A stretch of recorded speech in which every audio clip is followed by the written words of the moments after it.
daw ng nanay, nagluto yung nanay nung gulay. Sabi daw nung anak, nagluto yung nanay ng gulay. Nanay, anong ulam? Sabi naman ng anak, gusto ko Jollibee. Sabi naman ng nanay, ang ulam nating gulay. Buti nga ni papakain pa kita. Kung hindi pa yung papakainin. Ha? Kasi, ba't kasi gusto mo pa ng Jollibee? Take out. Ano pa? Gusto mo punta ka sa Calzona? At di ba alis yung saraduhan? Ano? Saraduhan pa. Ano pa? Tapos, ay ni Palo. Di pa alis. Tapos sabi naman ng nanay, buti nga di papakain pa kita kung di ba tayo yung nasa, Saan? Sa Tehero?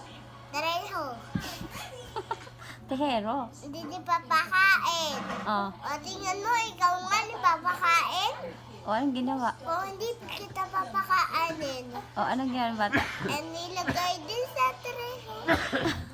Lang na makain. Palo. Tapos ni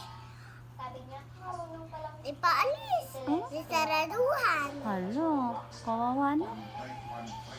Naawa ka pa ay makulit.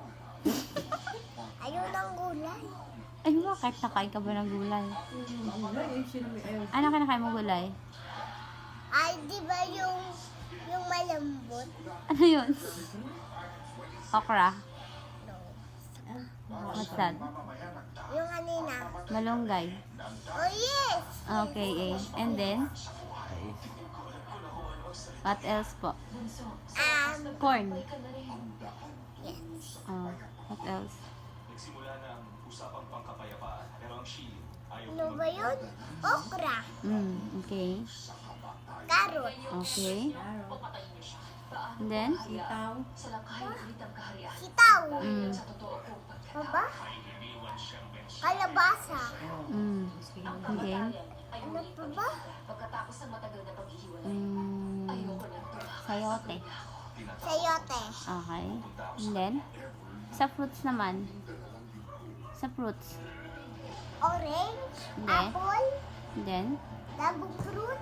And then? What else? Papaya? Banana. Okay. What else?